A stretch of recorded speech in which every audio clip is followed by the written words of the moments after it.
Buenos días.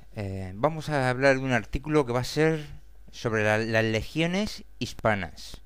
La décima y otras legiones hispanas. Eran hispanos que lucharon en las legiones romanas, ¿no?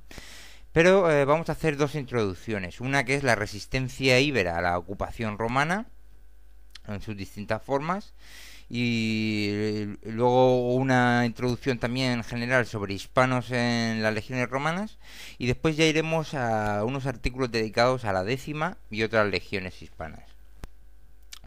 Entonces tenemos que en el año 218 a.C.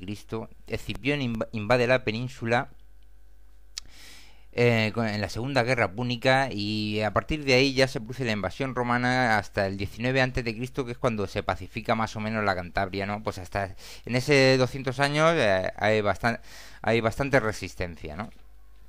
Hay puntos o cosas, hechos. Tenemos que en el 191 a.C. tenemos que los bastetanos vencen a los romanos en la provincia de Granada. Y en otro choque el ejército de Cayo Lucio se retira a cuarteles destruido. Bueno, eso en el 191, perdón, pero antes tengo que ir así. Como decíamos antes, vinieron por la Segunda Guerra Púnica, y ahí tenemos que, pasado el peligro ya cartaginés de la Segunda Guerra Púnica, la lucha contra los indígenas alcanzaba una duración y ferocidad desconocidos hasta la fecha, y continuamente llegaban tropas de Italia. Tenemos que en el 196 a.C. tenemos una revuelta íbera del 197 a.C.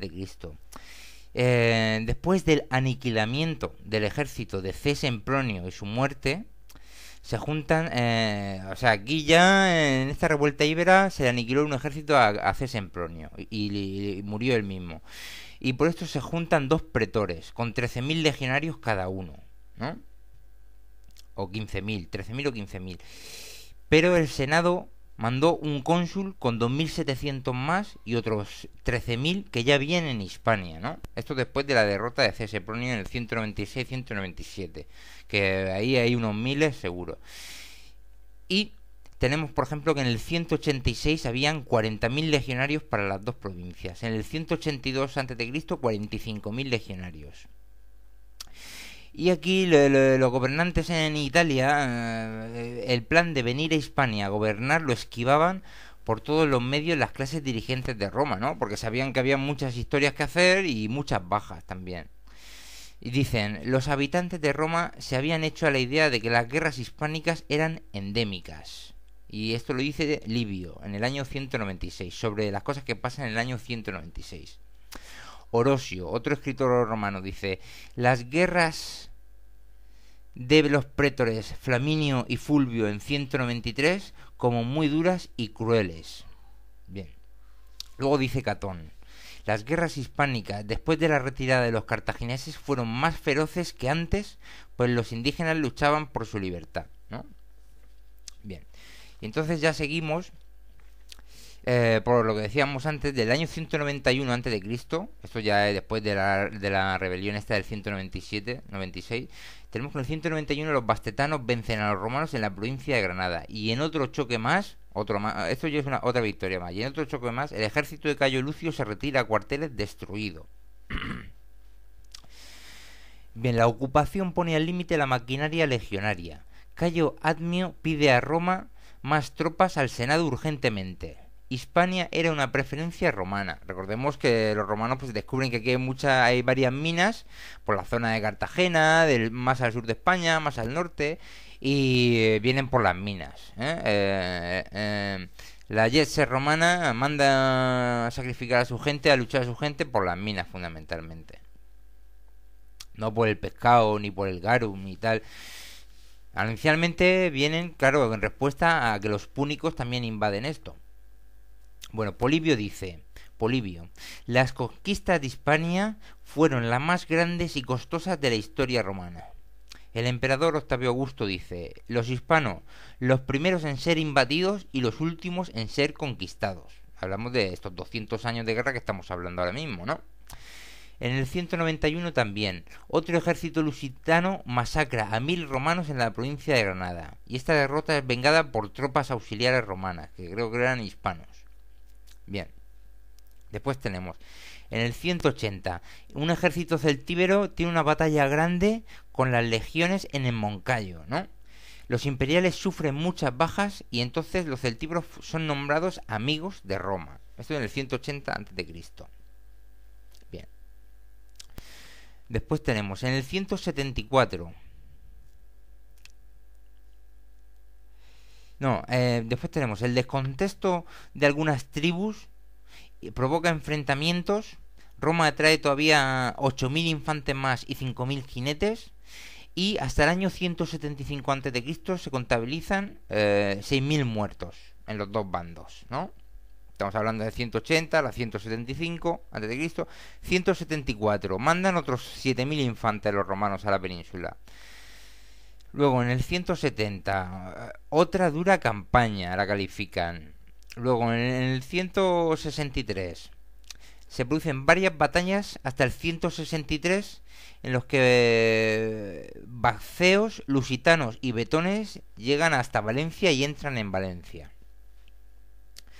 Bien, las cosas se ponen, las bajas van siendo muchas porque aquí no podemos hablar de bajas ya que los romanos los ocultan y los hispanos no las ponen en ningún sitio, salvo... Es que hay muchas cosas de estas luchas contra los romanos que no están recogidas en ningún sitio. Hace poco se descubrió unos azulejos muy grandes ahí en un yacimiento arqueológico romano, o íbero, perdón, en Valencia, las afueras de Valencia por ahí, y entonces ahí lo que se narra es una auténtica batalla, una victoria de una batalla de los íberos contra los romanos. Pero pueden ser cualquiera de estas que estamos diciendo, ¿no? Bien, luego tenemos que el sorteo. Se hizo sorteo selectivo entre los jóvenes latinos que no querían ir a Hispania por el temor que tenían a las bajas, que había muchas bajas. Luego tenemos en el 166. En el 166 a.C. tenemos que Marcelo sustituye a Nobilior en el ataque o asedio de Numancia.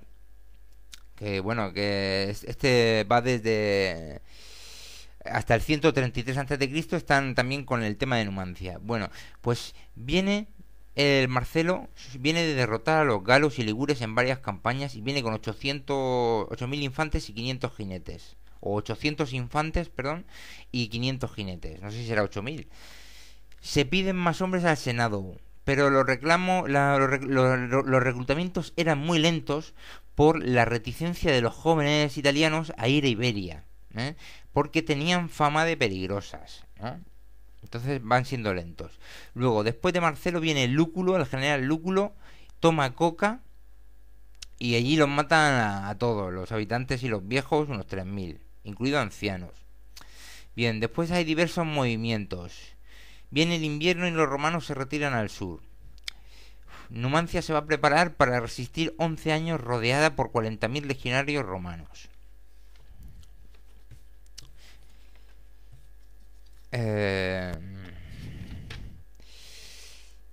Tenemos, por ejemplo, que en el 154-153 hay diversos combates con 5.000 o 6.000 legionarios perdidos por los romanos, ¿no?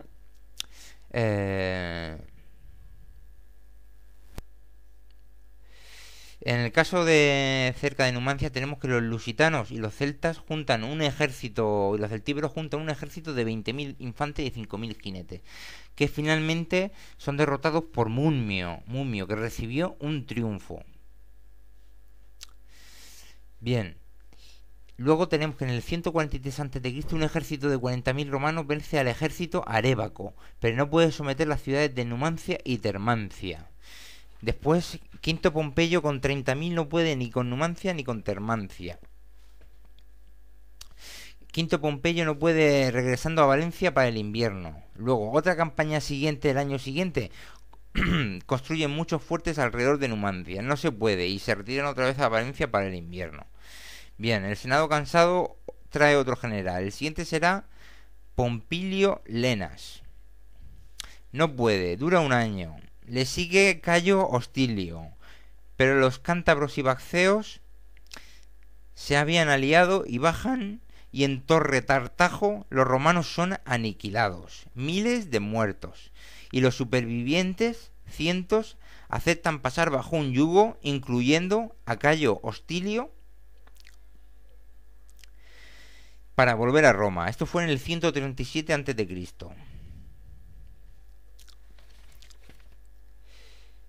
Bueno, hay que comentar una cosa aquí, que es que antes de esto, en el 154 a.C., hay más batallas con 5.000 bajas en los campos de la Bética. Se supone que bajas en ambos bandos, más o menos.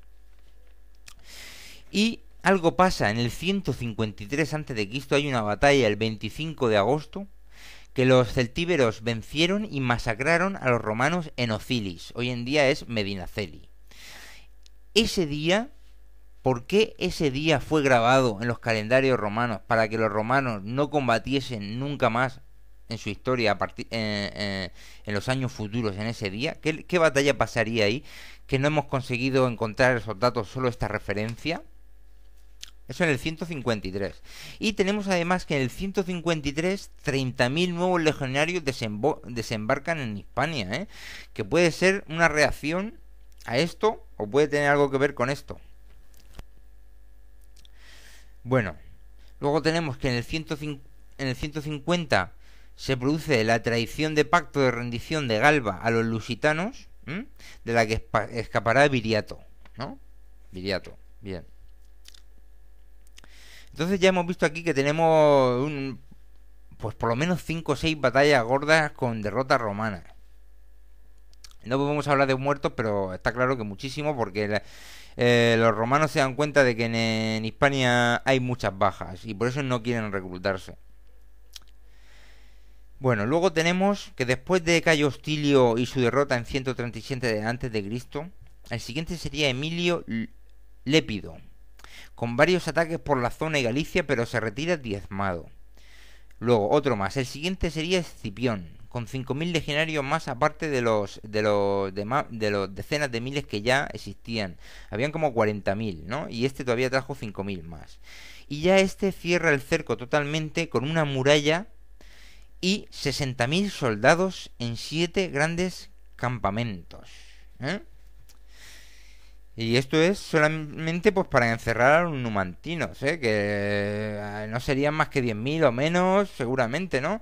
Nada comparado con el sitio de Alesia, donde los romanos tuvieron que lidiar en el 50, 60, 40 a.C., pues con 60.000 o 70.000 dentro del cerco y otros 60.000 o 70.000 o más fuera del cerco, ¿no? Aquí necesitas... Y los romanos eran 40.000 o 50.000. Aquí necesitan más gente para hacer este cerco a solo una ciudad con unos miles de habitantes que serían pocos, ¿no? Entonces ya con este cerco consiguieron tomar Numancia en 11 meses de asedio total, desde su cerramiento total, y esto fue en el 133, ¿no? Que fue el final de las guerras estas numantinas. Bien. Pero sin embargo, en el 141 a.C. tenemos que 18.000 infantes romanos, 1.600 o aliados romanos, perdón, 1.600 jinetes, 10 elefantes y 300 jinetes africanos. Este ejército cae en una trampa en Sierra Morena, Sierra Estremella, en una trampa de los hombres de Viriato, que Viriato conseguía varios miles de hombres, dicen que 6.000, entre lusitanos, celtíberos, bacceos y bastetanos y otros, ¿no?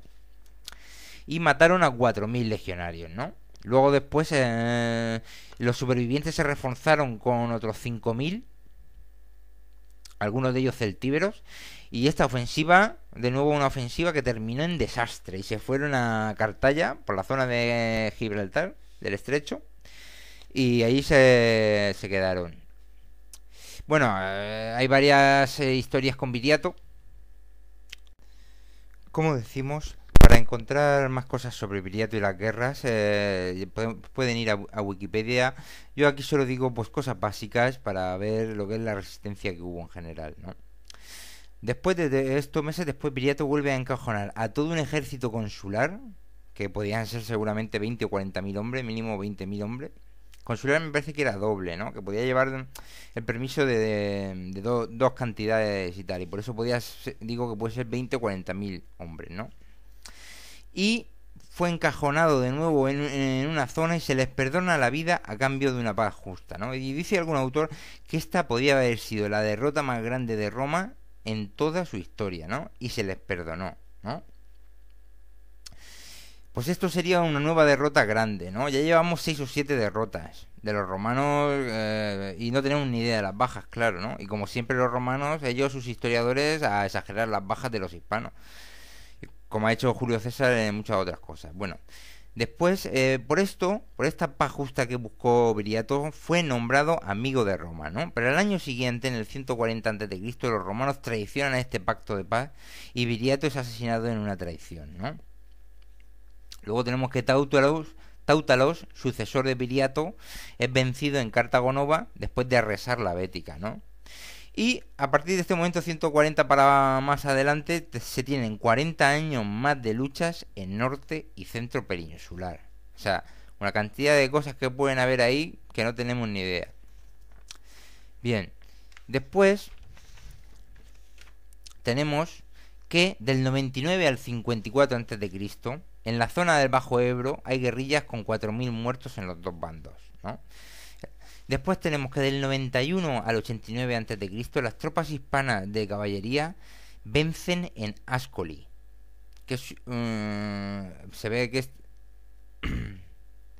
esto será con los romanos, supongo. Las tropas hispanas de caballería con los romanos vencen en Ascoli y es una victoria inmortalizada en el bronce de Ascoli. Y esto fue en la guerra civil, en una guerra civil, y en el cuarto año de guerra civil de Craso reclutó otros 2.500 celtíberos, ¿no? Pero esto no es para aquí, perdón, no es para este artículo, seguimos. Luego tenemos las guerras cántabras y las astures, ¿no? En las que hay 80.000 legionarios, o 7 legiones más 30.000 hispanos y galos, ¿no? Contra 80.000 legionarios, pero los romanos no se deciden a entrar a fondo en la montaña cantábrica.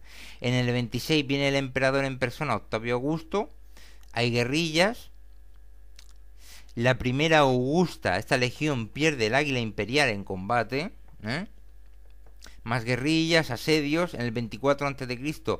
una legión es derrotada por los cántabros, en el 22 se registran varias emboscadas. Pues son 15 años más de guerras con cántabros y astures, y cuando fueron vencidos muchos se enrolan en las legiones romanas y son mandados a otras partes del imperio. Bien, este es el primer resumen. En general hemos ido más o menos desde el 218 a.C., de Escipión llega con los primeros romanos, hasta el 19 a.C., en que más o menos las guerras cántabras y las astures terminan.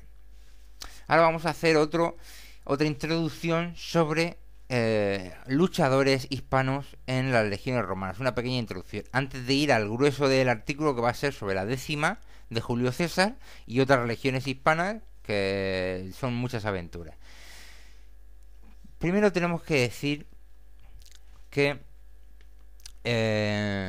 ya los romanos valoran, a partir de la Segunda Guerra Púnica, valoran mucho a los hispanos. ¿Por qué? Porque en la Segunda Guerra Púnica, ¿no? Según una placa colocada por Aníbal en Capo Calone, una placa metálica o de bronce que colocó Aníbal en Capo Calone, en el sur de Italia, esta placa dice que Aníbal cruzó los Alpes con 12.000 africanos y 8.000 hispanos. Bien. ¿Y qué tenemos nosotros en la Segunda Guerra Púnica donde estaban estos hispanos? Pues tenemos que Aníbal vence en el 218 a.C., cuando llegan las tropas de Escipión a Hispania, en Tesino. En Tesino vence, y en Trebia. Y en Trebia con más de 20.000 muertos romanos. Luego, eso con las tropas estas, 12.000 africanos y 8.000 hispanos. Luego, más tarde, 20.000 galos más, se supone. Pero luego tenemos, o durante ese proceso, ¿no?, llegan a ser 20.000 galos más hasta Cannas, ¿no?, se van incrementando. Tenemos en el 218 esta victoria en Tesino y en Trebia, con 20.000 muertos romanos. El 217, un año siguiente, en Trasímeno, con 15.000 muertos romanos y 10.000 prisioneros. Y en el 216 tenemos ya la batalla de Cannas, ¿no?, donde tenemos 50.000 o 70.000 muertos romanos, ¿no? Y entonces tenemos que a la batalla de Cannas llegan los 6.000 infantes hispanos y los 2.000 jinetes que habían cruzado los Alpes, ¿no? Y entonces, pues ya se ve en Cannas que los hispanos, a pesar de que su profundidad del muro, de su profundidad de su línea, en el encerramiento que hacen de los romanos, en el cerco que hacen de los 80.000 romanos, o los que sean, pues la profundidad de la línea hispana es menor. Es decir, tienen menos gente para rotar en la primera línea de combate. En la primera línea de combate la gente combate con mucha intensidad, con los escudos, duran 5 o 10 minutos y se van rotando, ¿no? Para poder ir combatiendo con mucha intensidad. Y entonces, a pesar de que los hispanos son menos que los galos en esta línea de frente, la mitad más o menos estaban intercalados en Cannas, los galos y los hispanos en el centro, ¿no? Intercalados. Pero la zona donde estaban los galos tenía más profundidad de línea, bastante más, porque eran bastante más. Sin embargo, ya al final de la batalla se ve que casi toda la línea de abajo, o gran parte, está ocupada todavía por los hispanos, ¿no? Que van masacrando con la falcata a los romanos, pinchándoles, ¿no? Entre los huecos que se van dejando se van pinchando, ¿no? Y por esto ya vieron los romanos que los hispanos eran grandes guerreros, ¿no? Bien. Y entonces, ¿qué es lo que pasa? Un momento. Sí, seguimos. Y entonces el pánico que corre en Italia es grande. Porque Aníbal, primero con 20.000 y después llega a ser hasta 40.000, según dicen en Cannas, mata a 130.000 o así romanos y otros 15.000 o así más, o 20.000 prisioneros, ¿no? Que suman hasta como 150.000, ¿no? Es una campaña, la campaña seguramente más impresionante de la historia, con esos 20.000 originales, eliminar a 150.000. Entonces, los romanos saben que no tienen nada que hacer, están en sus fuertes, en sus ciudades, y Aníbal está dominando el sur de Italia, la zona donde hay más campos de trigo, y los romanos deciden mover ficha hacia Hispania, ¿no? Y entonces va allí Escipión. Publio Cornelio Escipión llega a Ampuria y a Tarraco en el 217 a.C. Pues fíjate que fue antes de Cannas, ya fueron a Tarraco estos para tratar de abrir otro frente, una preocupación frente a la invasión en Italia, ¿no? Y entonces llega con un ejército ridículo, llega con un ejército de ancianos, de niños, de presos, y se dedica a correr por todas las zonas buscando mercenarios, ¿no? Porque sabía que los hispanos luchaban muy bien. Y entonces ya en el 211 y 210 va reuniendo fuerzas hispanas. Esto está registrado. Y ya en el 212 es la primera vez que hispanos se meten dentro de las legiones romanas a luchar con ellos. Y va haciendo su información, sabe que Cartagena está desprotegida porque ciertos ejércitos púnicos están un poco lejos. Y en el 209 a.C. hace un ataque de sorpresa y toma Cartago Nova, ¿no? Y varias tribus se unen con los romanos todavía más, ¿no? Bien. Bien.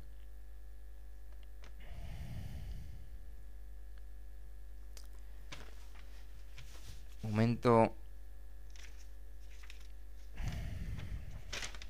Bien. Bueno, esto es así. Sí, lo que pasa es, a partir de Cartago Nova, pues ya es una campaña con más refuerzos hispanos y echan a los púnicos, ¿no? Y Publio Cornelio Escipión ya siente fuerte y ya se va para el norte de África, y en el 202 tiene la batalla de Zama, ¿no? En el 202 tiene la batalla de Zama, donde por fin elimina al ejército púnico. Y en la batalla de Zama, pues, es que no lo encuentro donde lo tenía. Ahí destacan también muchos legionarios hispanos. Bien, eso fue la primera vez, ¿no? Donde se valoran en las guerras púnicas su aportación, tanto en luchar contra ellos como luchar con ellos. Si es que lo tenía por aquí. No sé dónde lo he dejado. Bien, un momento. Perdón, para terminar, como digo, el proceso viene con Publio Cornelio Escipión, el 210 y algo, 17, 18, 16, a Ampurias, Tarragona. Reúne algunos mercenarios hispanos, él llevaba 2 legiones ridículas, después vienen más legiones desde Roma, legiones reclutadas en Roma, y junto con estas y estas se toma Cartagonova, y todavía reclutan más hispanos todavía, incluidos algunos que habían desertado de las tropas de Aníbal, según se cuenta, y entonces después van a Zama, al norte de África, y ahí también tienen presencia los hispanos, importante. Lo que pasa es que no encontré el documento que había hecho. Bien, pero ahora ya vamos a empezar con lo más interesante de este artículo, que va a ser la décima legión romana, que es de hispanos, y otras legiones de hispanos. Bueno, no vamos todavía con el tema de la décima y otras. Vamos con una introducción general sobre los hispanos trabajando para los romanos en sus legiones. Ya hemos dicho que la más antigua es esta de Publio Cornelio Escipión y la Segunda Guerra Púnica, que, como digo, son muy importantes, fundamentales. A partir de ahí ya son conocidos. Luego ya tenemos la época de la décima y todo esto, que es sobre el 60 a.C., 50, 40 a.C., y según Apiano militaban en la décima cantabros, baleares, levantinos y bárdulos, ¿no? Sin embargo, según otro historiador, dice que había sido reclutada en el 61 a.C. en la Baética, en lo que es hoy Andalucía, por Julio César.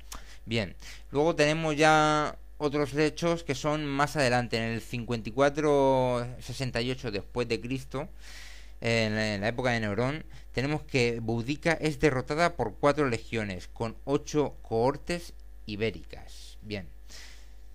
Después tenemos en la guerra civil romana, Galba cruza los Pirineos con la Legio Séptima Gémina, que es hispana, y tras unas batallas Nerón es asesinado y ya puede regresar a Iberia la legión, que de más tarde es mandada a la frontera del Danubio.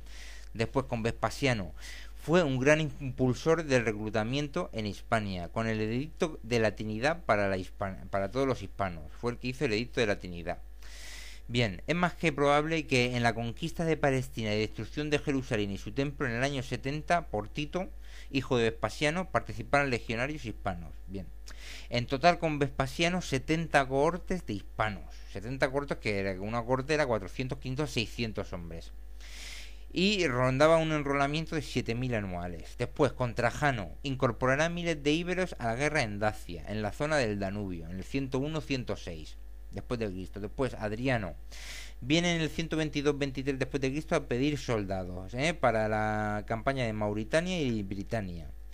Por lo menos 14 cohortes de hispanos a luchar en la frontera anglo-escocesa, teniendo la base en Bremenium, cerca del actual Rochester. En Mauritania, en la parte sur del imperio, otra decena de cohortes hispanas. Bien. Después tenemos en el 144-152, en Mauritania, 8 o 9 cohortes hispanas. Y después tenemos que en la invasión de los hunos, ya por finales del imperio, el rey Godo con sus nobles visigodos y tropas hispanas se unieron a romanos y vencieron a los hunos. Bien, esta era la introducción en general así de participaciones de hispanos en legiones romanas. Pero ahora vamos a las más importantes, a las más conocidas, que va a ser lo que hagamos más largo de este artículo, que es la décima, ¿no? Entre el año 84 a.C. y 231 después de Cristo se han contabilizado el reclutamiento de 50 legiones romanas, ¿no? Y hay varias legiones famosas que han hecho cosas destacadas, ¿no? Pero la más famosa resulta que es hispana, y es la 10ª legión de Julio César. Es una legión contratada, levantada, reclutada por Julio César, y que llevó el liderazgo en sus campañas, iniciándose en España y haciendo un periplo inmenso, ¿no? fue reclutada en el 61 a.C. Llega Jesús, ¿cómo se llama? Julio César como gobernador de la Baética, en la Hispania ulterior, ¿no?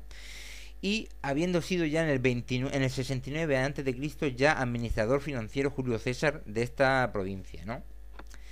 Y ya en esta provincia, en Córdoba, había dos legiones de hispanos levantadas antes, que eran la octava y la novena, que habían sido levantadas en el 65 a.C., ¿no? Por Pompeyo. Pero César decidió levantar una tercera legión más en la propia provincia, que la quería elegir él y inspeccionar él mismo, y se le llamó la décima, ¿no? Su reclutamiento en el 61 y se le puso el toro por símbolo, ¿no? En cada escudo y en los estandartes, ¿no? El toro, bien porque sea íbera o bien porque fue reclutada en el mes del horóscopo Tauro, porque los romanos creían mucho en estas cosas de los horóscopos. No solo los romanos, sino muchos otros. Por esa época todo el mundo creía. Hoy no, nadie tiene ni idea de nada. Antes eran más intuitivos y ahora somos más superficiales. Entonces la décima teníamos que eran 60 centuriones, 5.940 alistados, que no sabemos si eran contratados voluntariamente o conscriptos, porque es que se hacían las dos cosas a lo largo de toda la época romana. Pero sabemos que fueron contratados por lo menos por 16 años. Y ese enrolamiento se produce cuando ellos tienen 17 hasta 20 años de edad al entrar, ¿no?, a la legión, ¿no? Pues esta legión eran 10 cohortes de 600 hombres cada una. Y tenemos que las tres legiones, estas tienen una campaña lusitana exitosa en el 61 a.C., que le va a valer un triunfo a Julio César, que es una parade por Roma en un carro de oro y tal, ¿no? Y también le podía valer una parade o le podía valer una opción al consulado, que era como el jefe del Senado, ¿no? Y esto fue lo que eligió, realmente. Eligió una opción que tenía para ser cónsul, ¿no? Y se la dieron en el año 59 a.C. Sin embargo, en el 58 a.C. Lo mandan como gobernador en la Galia Cisalpina, ¿no?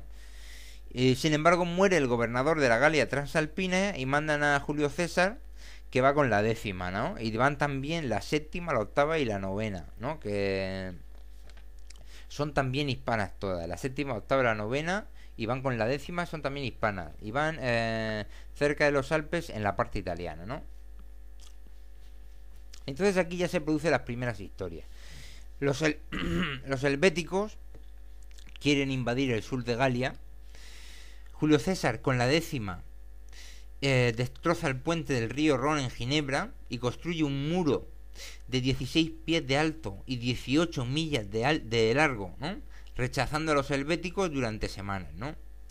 Los helvéticos hacen un rodeo y pasan al sur de la Galia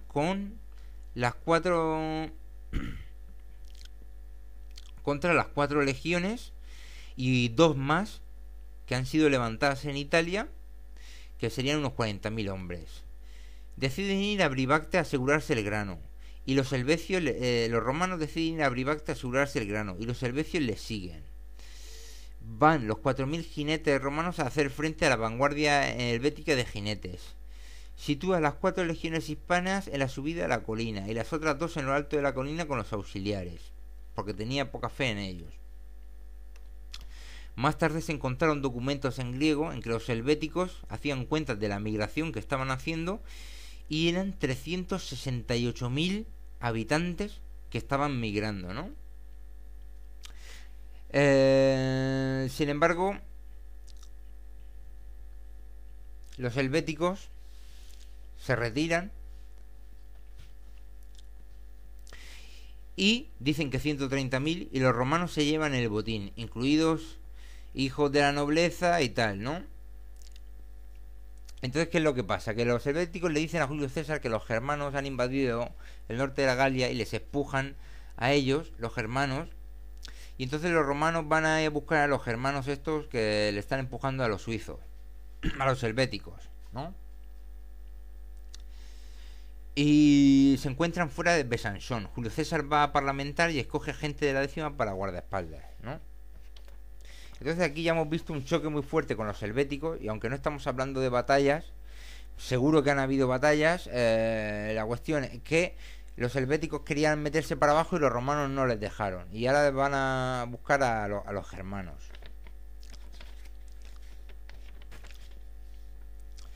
No se entendieron.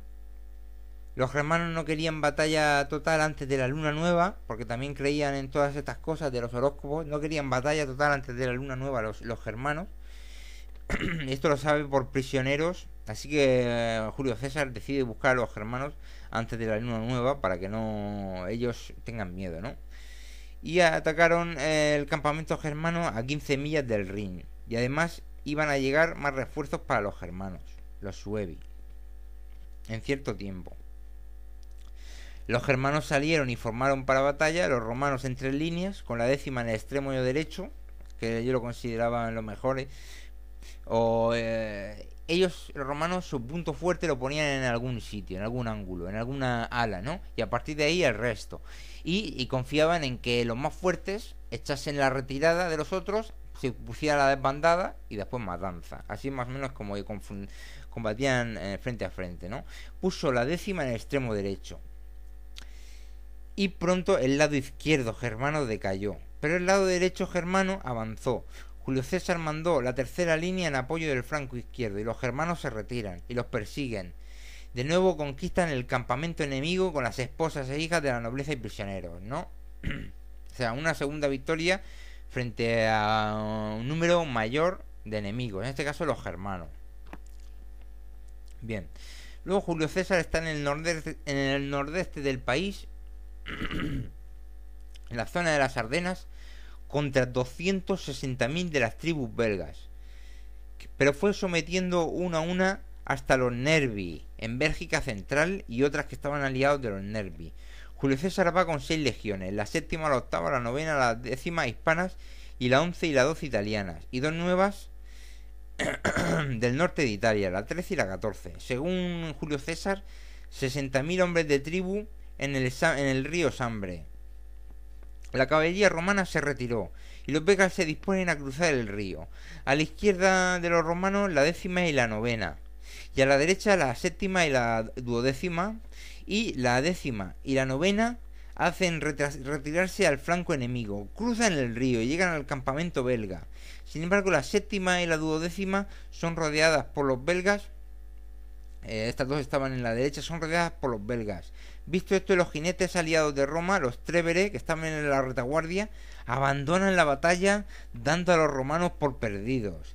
Pero por el flanco y por detrás llega la décima y empujan a los belgas contra el río. En el centro, la octava y novena contienen el ataque de los Viromandivi y los rechazan contra el río. Se vuelven hacia el flanco derecho con la séptima, la duodécima y la décima y aniquilan a los belgas que no escaparon, muchos miles de muertos. Otra victoria más y también contra inferioridad numérica. Después fueron a por los Atrataki, ¿no? Y en total 53.000 vendidos como esclavos. Por esta victoria contra los belgas, Julio César tiene 15 días de gracias públicas, algo nunca visto hasta entonces en la historia de Roma.